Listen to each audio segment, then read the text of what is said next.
Well, we don't want to start recording now. No, we want. Can you see my screen and you can hear me? All systems go? See it. Okay. Perfect. Now, while I'm in this mode, I'm not going to see the chat box. And if you have any questions along the way, feel free to put them in there and either we can save them for the end, or Joyce, if you I can monitor. Yeah, I'll monitor the chat at any point, feel free to do that. So we are going to be talking about customer journey mapping today. And I was going to say a show of hands, but I can only see 5 people on the side of my thing right now. So, you know, I don't know how many of you are familiar with customer journey maps or this idea of a customer journey at all, but that's what we're going to be talking about. So first of all, for the people who I don't know and who don't know me, my name is Lori Dubois. I own a company called Marketing Troubadour, and I am a branding and marketing consultant working with small businesses. This is what I would say I was, but it wouldn't fit on a business card, is I'm a storyteller, researcher, creator, communicator. But that doesn't work on a business card. So what their strategy should be when it comes to marketing, a lot of us are solopreneurs or entrepreneurs with smaller companies. You know, it's fascinating listening to everybody introduce themselves and some of the businesses that they have. I always think that's so fun. And so we don't always have the resources as bigger companies do, but that doesn't mean we can't still do a lot. So Joyce, did you start recording? Yeah, I just did. Yes. Thank you. Right. Thank you. And I'm going to also start my timer just so that I can get, you know, rabbit hole down many stories. And even though the stories are relevant, that still kind of takes us a little bit longer. You have about 45 minutes or so. Okay, that's good. Okay. All right. So starting to talk about customer journey. First of all, what's a customer journey? Well, whenever you say the word journey, I think this picture kind of says it all, right? You're going somewhere. So a journey means you're going somewhere. And if you think about it, even if it's going to the grocery store and buying a box of cereal, you're still going somewhere. So a customer experience, a lot of us have heard of that terminology. And when I work with people on branding, I always talk about customer experience as being a part of your brand. It's similar to customer journey, but the way that I kind of differentiate those would be customer experience might be a summary of your whole experience with someone. You know, I worked with Joyce and someone asked me how it went and I said, it was awesome. So awesome might, you know, kind of sum up this whole experience. But if you're talking about a customer journey, you know, there's a starting and there's a middle and there may be an end or maybe there's no end, but it's this whole journey and all these little things that happen along the way, right? So that's what we're talking about when we talk about a customer journey, and understanding what your customer's journey is really important and really valuable to you. So why does it matter, or why is it valuable? I see there being 2 main purposes, and I'm realizing that I talk with my hands all the time and you're looking at my PowerPoint screen. So those are the interesting things about the Zoom world, right? I'll still talk with my hands whether anyone can see it or not. When you're talking about customer journey mapping, one of the big things you can do with it or use it for is planning the future in your own business. So if you think about who you serve or who you want to serve, it could be a brand new business completely, but you could even talk about a proposed customer journey that's going to happen. And when you map out in your mind or on paper how you want this journey to look for people, you're thinking more in terms of, I serve this audience and I want them to have this experience. Okay, so then you're setting expectations and you're doing strategic planning based on where you want your business to go. So there's one way that you can use the journey mapping. The other way, and this is basically the second way, is more what we're going to be talking about today. And that is looking at your existing customers and how they're interacting with your brand so that you can improve your customer experience and you can improve your marketing. And since we're talking about, you know, social media marketing, which is the whole purpose of this group here, we will talk about some things that are marketing in general, and then I'll talk more specifically about social media. because I think, especially with a customer journey mapping, you know, there's so many things in digital marketing now that are easier to track because we've got the statistics, right? It's just easier to pull those statistics and really find out for sure what people are doing. So you can gain information about these people all along their little road. And when I say beginning, I'm talking about the first time, sometimes I call it, they bump into your brand. Like they might see, you know, we meet someone here today, even if we don't know that person, we've kind of bumped into their brand because we've heard their name and their brand and we saw it in the chat box, right? So like I said, we're going to talk more about that second one. And so real quickly, I wanted to just mention sales funnels and roadmaps, because when we talk about a customer journey, I think a lot of times we picture this sales funnel, and I think everyone's probably familiar with a sales funnel and what it looks like, which is this picture on the left that's in a funnel shape, obviously, versus a roadmap, which is the other picture that's a little road and it takes twists and turns and it still goes someplace, right? But it's not always in a funnel shape.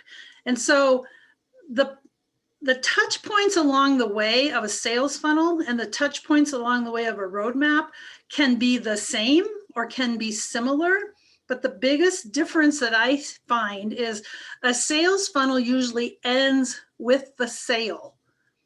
And I would like to think that our customer journey does not end with the sale. And if your customer journeys are all ending with the sale, then I hope you stay on for the whole time, regardless. But because I think the customer journey can last much longer than that. And that's kind of the point of this whole presentation that I wanted to make, is that you can have a customer journey that goes on and on and on. And that doesn't mean that you're finished, they bought something and oh, they bought a refrigerator. Well, they're not going to need another one for 20 years. So that's not the point. The point is to kind of build this community and have people in your community. So talking about our funnel and our roadmap, we're both going to have the same starting point of like awareness or discovery, right? You never heard of this company. Nobody's ever heard of you or your company before, and they hear of you for the first time. They find you. They find you on social media. They look for you. Someone introduces them, but there's this awareness piece. And so that's either the top of the funnel or the left side of the roadmap, right? And so when they're going through this journey with you, they're going through all these different phases. And so there's awareness, there's research sometimes, there's emotions that come into it, there's interest. You know, these are all places too where people either can fall, you know, quit going through the funnel or take an exit off of your little roadmap. And like I said, usually the sales funnel ends with a sale. That's why it's called a sales funnel. But on the roadmap, if you look at the little piece of the roadmap that's kind of pinkish, purplish, there's a little pinpoint on that. So that touch point on the roadmap might be the sale. And this is just to show you too that it doesn't end with the sale. There's post-sale things that happen or should happen. There's follow-up. There's keeping in touch with people for a certain amount of time or potentially forever, right? So we're going to be talking, as I mentioned, more about this roadmap idea. So the goals of us actually taking the time and bothering to do a customer journey map is because it outlines this whole journey, where it starts, where it continues to touch. And what we're calling touch points can be anything where they're interfacing with your brand or not. It doesn't even need to involve you necessarily purposefully. It could be them visiting your website. It could be a phone call with you. It's anything along the way where they're seeing you or interacting with you or engaging with you. So outlining the journey just in itself has value because then you understand what your customers are going through, right? There's value just in that. But a bigger piece is it helps you understand what people need from you and when they need it. Because along the customer journey, people are going to want things from you or need things from you so they can continue on their journey. But if you don't know what those are, or if you give people things at inappropriate times, that might make them take the very next exit, right? And that's not what we necessarily want people to do. Sometimes we do want people to do that. But if you picture yourself in your little car and you're taking your journey, or you picture your customers in their little car and they're taking this journey, then you realize you can get detoured, right? And then still come back to where you're going. You can take an exit ramp because you just can't wait to get off, or you can take an exit ramp accidentally. We don't want people taking exit ramps accidentally because we didn't do something we could have done. So another reason to have a customer journey map is it'll help you with your marketing. So when you're creating content and when you're providing customer service to people, it'll help you know what to do. Okay, so before we get started, here's the stuff that you need to know before you map your customer's journey. And when I say mapping your customer's journey, someone's always going to say, well, everyone's journey is a little bit different. And yes, that can be true. But typically, if you have, 1,000 people, there's going to be 1% of people, or I don't mean 1%, there's going to be a percentage of people that all do kind of the same thing. Okay, so understanding your customer is number one. I mean, it's number one in all of your marketing, but whether someone refers to as an ICA, and I don't know how many of you are familiar with the terminology ICA, which stands for Ideal Client Avatar. It's also called your client persona, your ideal client profile. People call it different things, your target market, but it's knowing your customer. And you can't really create good marketing and good content unless you know and understand your customer. And also it's tougher to map what they're doing and figure out why if you don't know them. So knowing your customer, identifying all these different touch points they have along their journey with you, tracking statistics. And as I mentioned before, you can keep track of some statistics that are not digital, but digital marketing certainly makes it easy. And then also having feedback. So getting reviews from people, doing surveys, asking people questions, or having them ask you questions. Keep track. Most people, if I asked you all right now, what's the 3 biggest questions people ask you, you would probably know that because you tend to get some of the same questions over and over again, right? Okay, so now we're going to talk about an example of the kinds of questions you're going to ask yourself if you want to map your customer's journey. And I'm going to pick on a few people.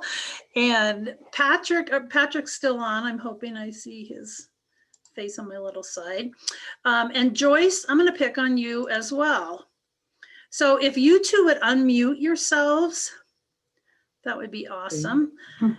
And so we're going to talk just a little bit about their business and their customers, just as an example. So you can either just pay attention to what we're talking about with them, or you can kind of place yourself, or you can do this at the same time, place yourself and your business into their shoes and think about your own customers as we go through this.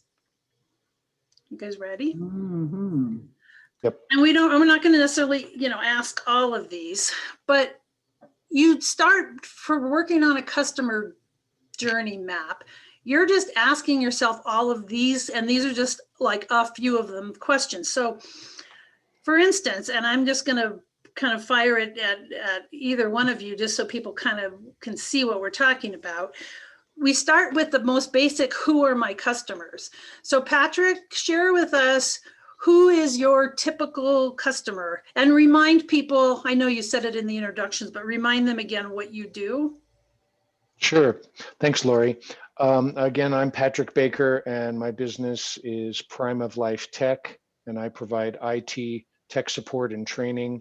And my customers are older adults, small business people, and senior care professionals. Okay.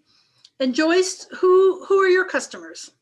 Predominantly people 50 and older. Lately, it seems like even 60 and older is more common. I would say about 70% women, and around 80% of these people are business owners, not necessarily brand new business owners. Often they've had their business for at least a year or two, and they're very frustrated about LinkedIn. That's about 85% of the work I do is with LinkedIn, much lesser extent with Facebook business pages. And then about 20% of my people are job seekers. So that's an important chunk of my people, like Valentino's on the call. Okay. Okay, great. So we know who these people are. So you think about your customers, and then you have to figure out, how do they find me? And I think I said this earlier, that, and if I didn't, I'll say it now or again. So we don't always look at the customer journey. In my view, we don't look at the customer journey as something that starts when they buy, when they purchase, like they get out of the sales funnel and then they go into the customer journey. The customer journey starts with the very first time they ever hear about you. So a lot of their customer journey might take place before the sale. So Patrick, do you know how most people find you? I think most people find me via referrals. But I also have a Google My Business presence, so I know that I come up in search results. But also I'm pretty active on Facebook and on LinkedIn in terms of social media. And I have a YouTube channel as well for my my coffee talks. Okay. So all these things like that Patrick is saying, when you're doing this for yourself, you would just be like writing down or recording or typing into the computer, but you're capturing this information because it's all going to end up being mapped out. And so also, Patrick, so if we're talking about people find you, they might get introduced to you. Are there certain things that maybe they do first, second, or third? Or like what kinds of questions might people ask you? Do they only reach out to you? And I'll kind of lead the question a little bit so you know what I'm talking about. Sometimes someone can follow us or be networked with us for a long time and they don't necessarily reach out because they don't need anything in the moment. And I will throw myself into this example, which is one of the reasons I chose Patrick to use as an example, is because I met Patrick on this same meetup call and kind of just had this idea of who he was and was connected on LinkedIn. And so I never reached out to him until I actually needed his service. Sure. So is that typically what happens?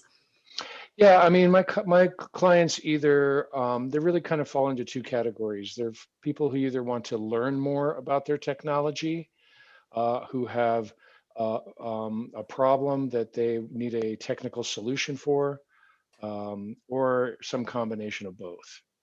Okay. But yeah, it's definitely need-based. You know, there's a necessity involved somewhere in there. Like we were, Joyce and I were on an ABNG call. I think it was ABNG, and she was going to basically, oh no, maybe it was this. Actually, I think maybe it was this meetup. Anyhow, she wanted to have a recording and make it available later on, and I said, well, Joyce, I can help you out, you know, setting up or adding to your YouTube channel. And she was like, oh yeah, well, let's schedule that. So those kinds of things. Mm-hmm. And sometimes these things come about very organically, right? Sometimes people know things. Sometimes they're in our periphery and they have to call you to say, do you really do this? Or, you know, like I know, like for me, okay, I know you're doing IT. I'm having these problems with setting up this new laptop. Is this something that you actually do? And you have to confirm it, but there's an important part of the customer journey, right? It's somebody reaching out to you to specifically ask you something. And that could be an email or a phone call or a DM, you know, it could be any kind of things like that. So Joyce, and I'm going to ask you like different questions just so we kind of like move down this list. But if you have someone who's a client, so you've worked with somebody, how do you nurture those people? And do you know, I won't ask, I mean, if you have an answer to this question, you can answer, but sometimes when along the journey, we can lose people, right? And sometimes we want to, sometimes it's okay if they want to because it's not a fit, but sometimes I think we can lose people in a process because of either information that we're not sharing that we could have. And I don't know if you have any examples of that because I'm not guessing you lose too many people, but talk a little bit about maybe how you nurture the process with somebody when they've started a customer journey and they've reached out. And so maybe you've had like one conversation with them and what do you do to keep them engaged? Well, the first thing I would do once I establish at least potential interest in them using we'll use LinkedIn tutoring, it's the most common thing. I would send them my ebook that I recently updated in December. And I say, read this, skim it, look at the videos. For one thing, they'll get a sense of how I come across, sort of my personality, there's that. and they'll have some valuable information. They could maybe just DIY it, do not have to use me. It's okay too. I'll also send them a list of topics that I often cover. And sometimes I think when people see that, they're like, oh, that's a thing. Oh yeah, good idea. So that there's, especially with LinkedIn, there's a whole thing of people don't know what they don't know. So they start to know a little bit about things they don't know. So those are some ways I nurture the process with them, and kind of leads into the next question, because until I got my CRM, my client relationship management tool, which for me, I happen to use Pipedrive, $12 a month, very reasonable. I recommend it. Until I started doing that and connecting it to my Google Calendar, well, I would lose them. I mean, I didn't have a good system for follow-up of my prospects. They were sort of buried somewhere in my slew of emails in my Outlook. So there's Keith uses it too. Yeah. And, Salesforce is overkill for most people like us, just so you know. But I highly recommend some kind of client relationship management tool, because I think that does help you. And then I do follow up with people. That's always like a whole nother conversation of how often and, when to give up, frankly, isn't like all that. But I would say every month or two, if I've not heard much from them, I kind of keep them in a tickler system. Okay, that's great. And so their answer, so think of yourselves in your businesses, and think of your customers too, and how people come in, whether they're introduced to you, when it's a referral, or whether it's someone that has been following you on social media. And so since we're talking about social media, because that's why we're here today with this group, is you can have a relationship, quasi-relationship, I'm not exactly sure what you even would call it, over social media with somebody. And I was kind of skeptical about this for a while until I realized that it works. You can follow someone for a while, or they follow you, and then you comment on some of their posts and they comment on some of yours. And I'm speaking specifically, I like to do this on Instagram, and then you reach out and you DM them, direct message them, and you can send them something and they can respond to you. Now that can also be, if you're sending a DM to somebody who has a lot of followers and gets a lot of DMs, they may not keep up with answering you. Sometimes if they're very famous and have hundreds of thousands of followers or even millions, they have somebody doing that for them, obviously, and they can at least get back to you. But for smaller businesses, the kind of business owners that respond to your DMs with their own DMs, you can get instantly, further along that know, like, and trust factor, just because they actually paid attention to you. So think about that when people are reaching out to you. If you're looking at their customer journey with you, how responsive were you to them when they reached out to you? I mean, we all know we want to answer our phone voicemails, we want to answer our emails, we want to answer people in a timely way, and it can get difficult to keep up with. And having a CRM, like Joyce mentioned, is a really, really good idea. Even if it's just you, I always just think I can keep everything in my head, and I can't. that's just the truth. So we won't do this forever, but I just wanted to give you a flavor of, here's the process that you walk down, and you do this with yourself or with a key member of your company, or even two business owners could do this together and bounce ideas back and forth, because sometimes it's a little easier to do it if you have a sounding board. But you talk about some of these kind of things of, what are all these touch points customers have with you? What kind of things do they ask for? How do you deliver customer service? And specifically, some of these last questions they're the after the sale kinds of things that I had mentioned before. What kind of mechanisms do you have in place to get feedback from people? What are your post-sale interactions? And what are your long-term communication methods?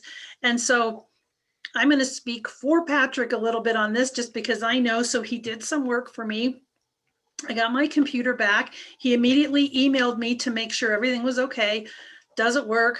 Do you have any questions? Followed up in that sense, which was great. And then once he knew that, yes, it was great, everything worked out fine, he sent an email and he actually asked, would you be willing to do a review? And he made it easy. He had the links. Pick whichever one you want. If you prefer, here's a link to do a Google review. Here's a link to do a review on my Facebook page, but specifically asked for them. So there's another touch point for me in my customer journey with his company, because he asked for it. Did he have to do that? No. But it helps him with his company. It's one more touch point with me, and each touch point along the way, whether it's from number one or post sale, regardless, is building that relationship, which is what you want. And speaking of long-term, so I will just let you guys quickly both say something about this. What are your long-term communication methods? And Patrick, I would specifically like you to mention, because I know you're both really good about posting, but I saw that you've been posting some stuff about the COVID vaccines. And so seemingly it's like, oh, that's interesting. An IT guy is posting that. So, but I think it's very valuable. So I wanted you to tell people like what you posted and why. Sure.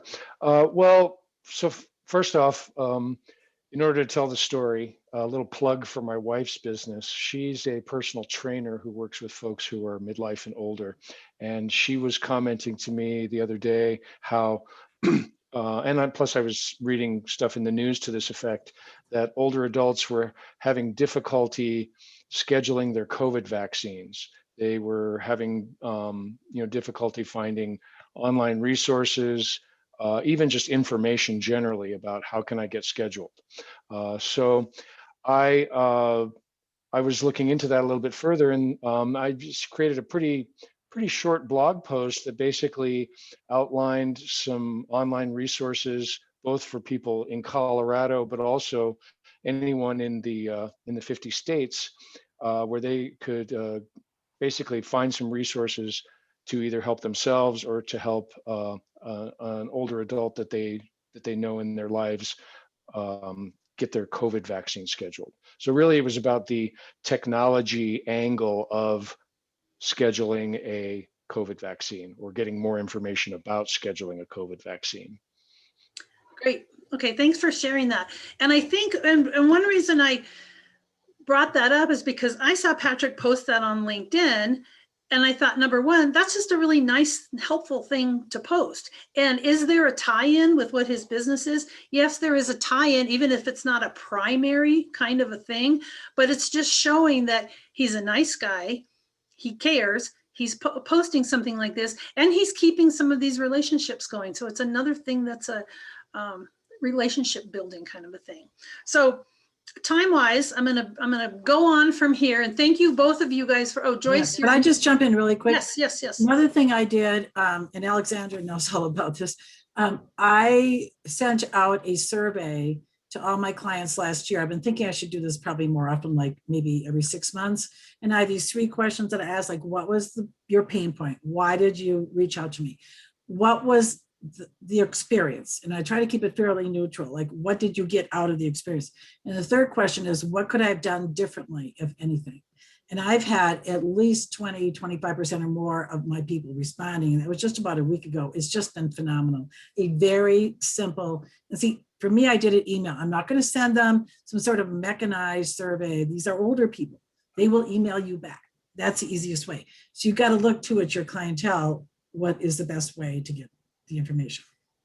Absolutely. Thank you for sharing that. And actually, that's one of the, neither one of these people were paid today for their participation. And I want to thank you guys both. But, it's just an example. Sometimes I think it helps to see somebody else. And sometimes we think if we're a small business, we don't need to map our customer journey because we don't have that many customers, and we know that stuff, and it doesn't really matter.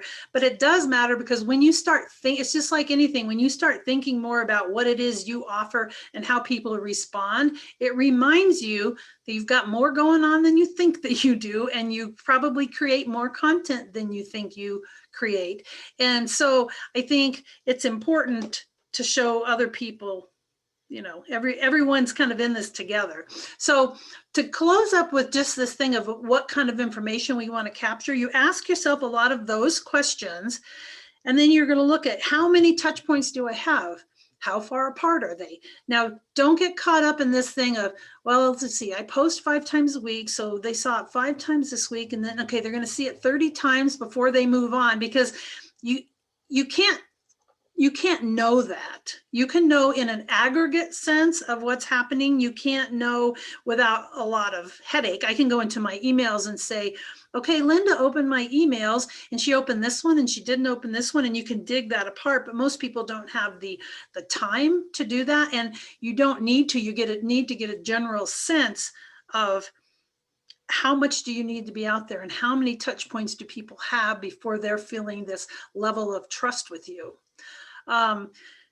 You can figure out places, and when I say places, it's like places along the road, but places where you will strongly resonate with people or not. Sometimes it's not, but you need to show that you understand their pain. And how many times when you are interfacing with a brand, when you get that feeling of, oh, they get me, like they say something and you know they understand your pain, they get me. That's the point where it's another big boost in your building your know, like, and trust factor. And a lot of times, if you think about it and look at some of your customers, you'll realize there's certain things you do, there's certain places along your customer journey that can cause those to happen. So knowing that is very valuable. Now, you're also going to want to take into consideration things like your sales cycle length. Sometimes it's an hour, sometimes it's a year. You know, we all have very different businesses and our sales cycle is very different. When you're looking at these things too, you're going to be able to better identify roadblocks that are within your own company. And so if it's only you, you can be your own roadblock for sure. But if you have a team, either in-house or a lot of us have teams that are outsourced kind of help with different parts of our marketing or our customer service or our sales. Sometimes when you look at a customer journey, you will see that there's a roadblock and you can actually pin it back to one person and what they're doing or more likely not doing, and figure out how you can fix a roadblock. And lastly, mechanisms to get feedback. And so like Joyce just mentioned, and no, the mechanisms don't always have to be automatic. Like you mentioned, Joyce, you know, it doesn't have to be something that automatically goes out to them asking, you know, for their feedback. You can send somebody an email.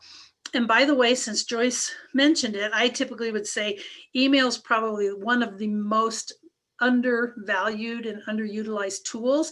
Surveys is right up there.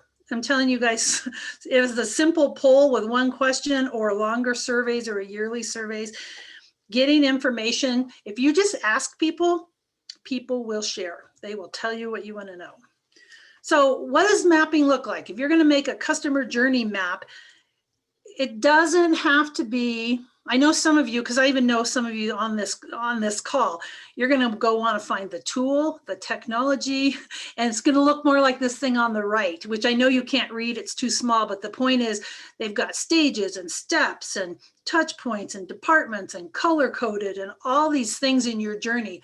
If you want to go there, you do you go there. You can get as complex or as fancy as you want. Take out all your markers, make your little chart, do whatever you want. If you don't want to do that, and you're probably guessing from the way I'm talking, I don't want to do that. I want to do something that's on the left, which is a little notepad that says 1, 2, 3, 4, 5, and just write down these notes. The point and the purpose is not which technology you're using or how fancy it looks. It's to get the information. So whatever gets you the information is a visual way that you can look at it and use it. That is what is important. Okay. Don't know if anyone's asked any questions so far, but I think we're going to have some time for questions. So yeah, I've been monitoring the chat and okay. Just great, positive, atta girl kind of said, but no specific questions, I don't think. Okay, so either everyone's asleep or they no, they're with you, Lori. Okay, so you get all this information. So here's this girl holding all this crap ton of books, right? I mean, you gather up all this information. So you have all this data now. What are you going to do with it? So just doing a customer journey for the heck of it, I wouldn't recommend that because we're all super busy. So what can you do with this information? Here's things that you can actually do with this information that will improve your business. It can help you make changes in your marketing activities, in your marketing strategy. It can help you make changes in your customer service. You can better train your staff so that you can avoid some of those roadblocks that I talked about before. It can help you get more referrals. It can help you keep your customers longer, and it can create world peace. And of course, I just threw that in because it's not going to create world peace, but I'm seeing if you guys are paying attention. So here's some very specific things, okay? When you look at your customer journey map and you see the kind of feedback you get from people, and some of this is generic marketing and which can be applied to social media, and some of it is just related to social media. You always want to mirror people's words and their language. And this sounds like a very basic thing, and I assume everybody knows this, and I'm assuming all of you on this call know this, but it's never bad to have a reminder, and some people don't know this, because things like not using industry jargon and not using acronyms and that kind of stuff, it's important. You want to talk to people where they are. Everyone always says, like, we meet you where you are. Well, are you really meeting them where they are? Or are you trying to kind of drag them over to where you are and they're taking the closest exit ramp? So the words they're using and the style and the tone and the language, all of that matters, and you want to use it as well, which is why I mentioned you have to know your ideal client really, really well. And talking about words, the words you use, the reason they're so important is because if they're looking for you, if someone introduces you, that's one thing, but if they're looking for you and you're talking about like keywords, they will never find you if you're using the wrong language. So quick little story. I have a client who sells Whirlpool jetted bathtubs for your home, inside your home. They really didn't want to call these things bathtubs. They wanted to call them baths. They wanted to call them custom baths. They wanted to call them all these different things. But the truth is, when people are online looking for them, they are literally typing in jacuzzi bathtub, Whirlpool bathtub, you know, jetted bathtub. So especially if you're paying for paid traffic or for like Google AdWords and you're paying thousands of dollars a month, you don't want to pay for something where the people aren't going to find you and they're not looking for it. So sometimes it seems very obvious,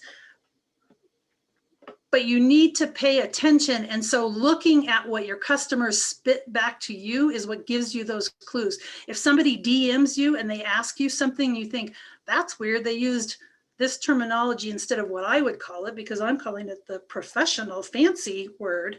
It doesn't matter, use their words. So another thing is it helps you create content to fill in the gaps. So here's a good example of that. If you are putting things out on social media and you're posting and whether or not you're doing paid traffic or just organic posting, people can follow you on social media for a really long time without you having any direct control of being able to contact them. You're posting something and you're hoping they see it, right? So they might follow you for a long time. And if you can create another touch point along that journey to fill in the gap, as such as a free download. Joyce mentioned she sends people her book. Anyone that has PDFs or checklists or ebooks or any of that kind of stuff, that's a way to be like a little bridge and transition people on their journey so that, you know, they're driving along, looking at your social media, and then all of a sudden you offer them a download so they get more information, you boost up that know, like, and trust level again, and you get their email address. I would suggest you don't be giving these people this free stuff without getting their email address, because that's what's valuable to you, because then in turn, you can reach out to them and create another touch point on their journey, which is keeping them on an email list. So if you're not doing some of those things and you're looking at your whole journey, you may see kind of a hole or a gap that you need to fill, and it lets you know, okay, instead of me spending so much time on my content, posting things on Instagram, maybe I need to steal a little of that time and actually send out an email this week, okay? Another thing with your customer journey, this information, it's gonna tell you who's following you. And when you're making hashtags, I don't know how many people actually research the hashtags that they're using for social media, but what's a real common mistake, and I made this for a while, was you hashtag everything that you are and that you do, and you don't hashtag who you're looking for. So if you're talking about your ideal client, those are the hashtags you want if you want those people to find you. If you want your competition to find you and nobody else, you can hashtag all day long about what you do. I can hashtag marketing tips, hashtag branding consultant all day long. And who's going to follow me are all the other marketing consultants and all the other branding consultants, because that's what they're following. If I hashtag Denver CPAs, Denver attorneys, that's who then starts following me. So if you are somebody who sells clothing or whatever, you can hashtag Denver boutique if you want to, but hashtag soccer moms or hashtag those people that are going to find you. So little pro tip there. Quick, I'm going to interrupt just really Yeah. quick because Madison Yen made a point in the chat. She said, I feel this way with branding photography sometimes. Do people actually know what that is? Madison, if you don't mind unmuting, I just was wondering if you could clarify what you were saying there.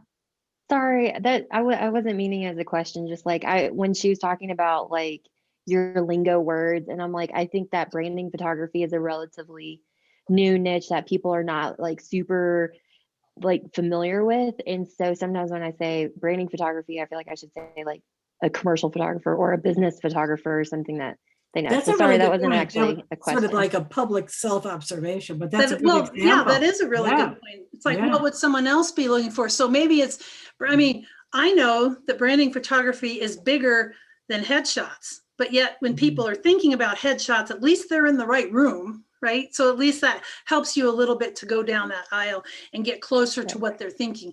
Even if what they're thinking is wrong, you guys, that's not really what matters. It's just trying to get people, you know, in the same room. So that, yeah, that was a really good point. Last thing on this is to make sure that you change up your content a little bit for native platforms. And so I don't know if this is using industry lingo or not, but native platforms meaning Facebook versus Instagram versus Twitter versus LinkedIn.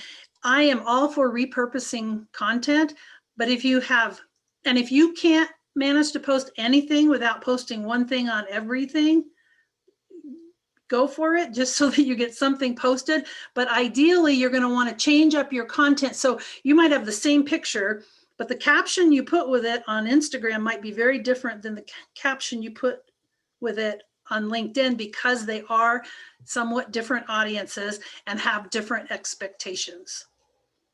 So here's just a few more I'll just go through really quickly. Remember, timing is everything. You've got to match your content to those touch points. You don't want to be offering somebody your whole contract at their first touch point. That's not really appropriate. And that's what I mean, talk about getting someone to the exit ramp quick. That will do it every time. So if you want that to happen, show them, you know, too much too fast. Make sure you integrate your marketing methods. So nothing stands alone, not even social media. We want to push people to all of our different channels. And that's an important thing to track when you're looking at your customer journey. We've already said this, don't stop the journey at the sale, invite feedback, and also describe what an ongoing relationship looks like. And when I say describe, I don't mean, don't send them a letter and say, okay, this is how I envision our ongoing relationship to look. That's not what I mean. I mean, show them. Stay in touch with them. I talk to so many people. When I say so many, I mean almost everyone says they know they're leaving money on the table by not staying in touch with people better. And so if we know that, and I would say I could be guilty of that too, if we know that, make that relationship last a little bit longer. So just for social media, I would say leverage your social media as part of your entire journey. Don't make it be the entire journey. There's other things. Look at your social media more as like the on-ramp to their journey. So you want to take them somewhere. So you don't just want to post things and leave them there. You want to have it actually that road lead to the next step, lead to something. So you want to have a strategy. And for social media, having a strategy is super, super important, because it's easy just to post things, but that's very time consuming. So I would also say, remember the limitations of social media and work within them, meaning algorithms, paid traffic. You cannot control the algorithms, but you need to recognize that you may post something and assume that if 1,000 people are following you, 1,000 people see it. And I think most of you know that's not true, but in case you don't, it's worth saying you might get 2% of the people that follow you at any time seeing that post. And it's really important to realize that. So another thing about a customer journey is look at social media as being not just the on-ramp, but it can be the Sunday drive, the family reunion, the concert at Red Rocks. You're trying to build a community. And so your customer journey doesn't stop. You know, it's not like a place at the end of the road where we all stop and get in a great big traffic jam. Look at it more as like, you know, the parking lot someplace and everyone's tailgating, or like these people, they're building a community and they're still staying engaged as a customer and part of your customer journey, even if they're not buying a dang thing from you right now. There was a quick question that Keith asked about the A/B testing, which you might just refer to it briefly. That's not necessarily part of your presentation so much, but you want to just speak about? A/B, if you have enough people, A/B testing is important because there again, you get the statistics that tell you. But if you're doing A/B testing, make sure you're only testing one thing at a time. And I thought that, oh, okay, perfect. Yeah, can you give an example really quick? Yes. Like so like, and then, well, and that's maybe? in this last summary was just saying, you know, don't make anything harder than it is. That can be complicated, but it does not have to be. The whole idea is just to realize where your people are coming from, what they're experiencing with you, and is it everything that you've promised them? Because that's where it's going to be the gold. If you say, here's what it's going to look like if you work with me, and then they work with you and they're like, that's not what I was expecting at all. That's what I'd call a brand disconnect. If you say, here's what it's going to be to work with me, and they work with you, and then they say, it was all that and more, that's what I call brand congruency. It's like what you said and what they said match.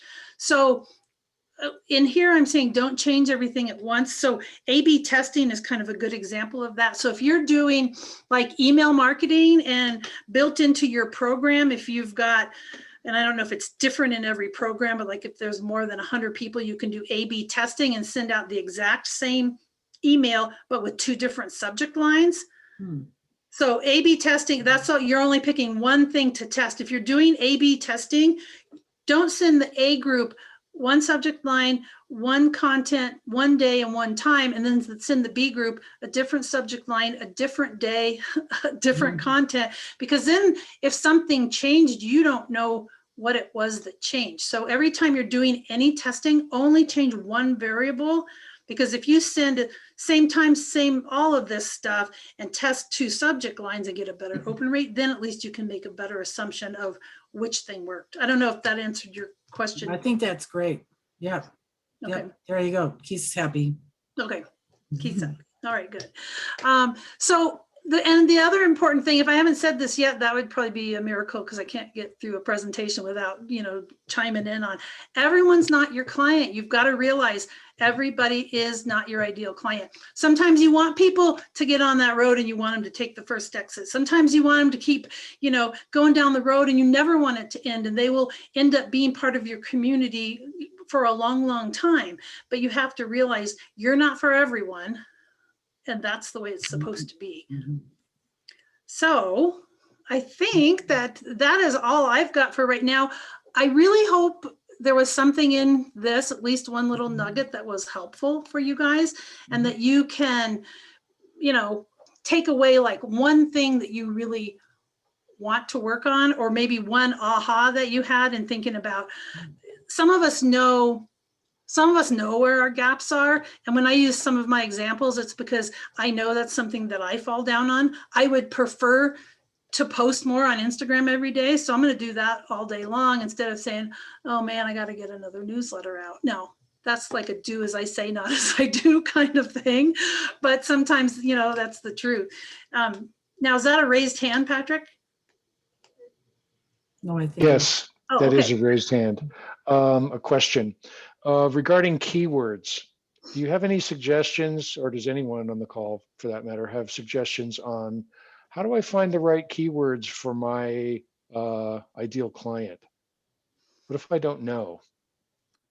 if you, Alexandra's laughing at that, and there's probably a bunch of people on it. So anybody who wants to, contribute can kind of pipe in. There are ways that you can do, like, word tracker or some of the things that will tell you how many people are looking for something. The other thing is just to straight out do, I mean, the most basic is just to do straight out Google research. So you think of, I think I do computer repair, and I'm not saying you do, but I'm just picking something, right? So you say computer repair, you Google it, you Google computer repair Denver, and you see how many responses come up. But more than that, it's not how many, it's who comes up, because Google's going to show you what they think is relevant, right? It's all about relevance. So they're going to show you what they think is relevant. And if they're showing you a bunch of companies that have nothing to do with what you do, that's probably not the keyword that you want. Or you go to your competitors, people that you know are your competition, and especially on social media, if you go to your competitors and they have a lot of followers, and you look at the hashtags that they're using, and you look at the questions that people are asking in their groups, and Facebook groups is a really good place to do this.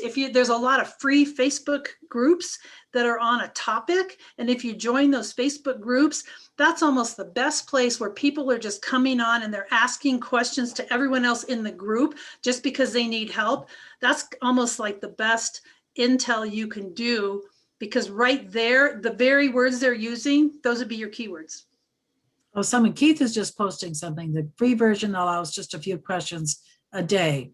Right. Right. Answer the public. Oh, yes. I've heard of that. Exactly. And also Mary I'm Ball was spacing saying the- just to Google keyword research. Yeah. Say, everybody, please save the chat. Really important to do. That way you have that going forward. Just click on those three little dots to the far right of That's a good reminder. the bottom if you haven't. I don't know if anyone else has any specific. Yeah, we have questions? just a few more minutes. It's only 2:46, so we have a few more minutes left. I want to keep recording. I'm just curious if anyone, because now that I'm not sharing screen again, I can see everybody's little box. How many people have actually done a customer journey map, or in any way, shape, or form, even like thought about it? Mary has, Keith has. Now, why doesn't that surprise me, you guys? Yeah, Deborah has. Patrick has. Already had. All these people that I know who are like super organized and do. Very good, very good. It's valuable information, right? I mean, anytime you look at what your customers are because essentially it's almost like doing a survey without doing a survey, right? It's looking at what everybody's telling you, and they didn't specifically get you on the phone and say, "Hey, Mary, I want you to know this," right? So. I just did this with a client last week, and just asking the questions, pretend I'm a new client, and what would my first interaction with you be? And how would you communicate with me then? And, what would the next step be? And when do you send this email? And just taking an hour with a timer and sitting down and following how your customers interact with you, it's really powerful, because you'll see where the gaps are. You'll say, oh, they should be getting this email at this time, but it's not automated. So am I really remembering to send them that email all the time? Or am I getting this signed document back? Or am I just assuming that I get it back, right? So it really does help you to map out how you're delivering your services and how you're communicating with your clients. Yep, absolutely, absolutely. Yeah, walk through your own process. If you want to be humbled, walk through your own process and see what it is like. And then don't beat yourself up. Just say, okay, here's a gap. Here's what I can do, to help close up that gap, right? Yeah, any other questions or observations? So this has really been thorough and just eye-opening for me. Very, very helpful. Thank you, Lori. Holy cow. Patricia, did you have? You're muted. Yes.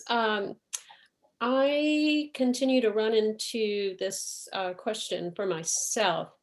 How do I adapt this customer journey to individuals? In the past, I've worked with, big and small companies and nonprofits, and adapting this to individuals, I find myself shy to interact with them with this type of detail.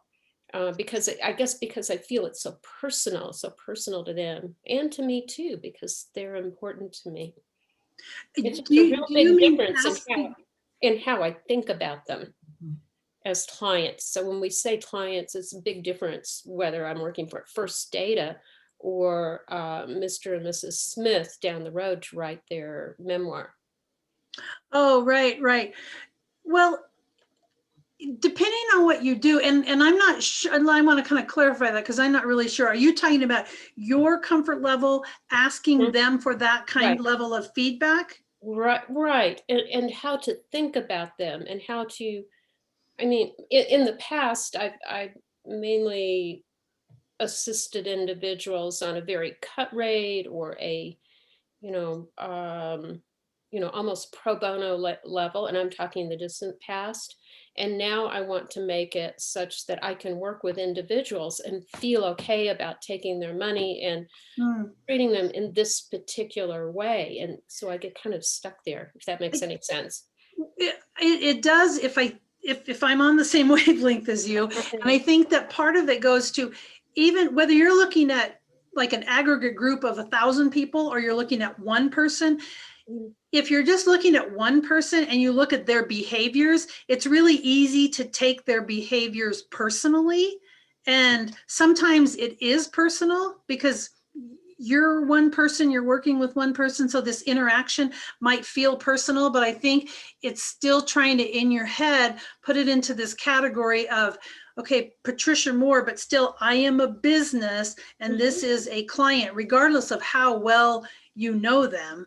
Mhm. And still look at them as a professional transaction. You just happen to know more about these people personally.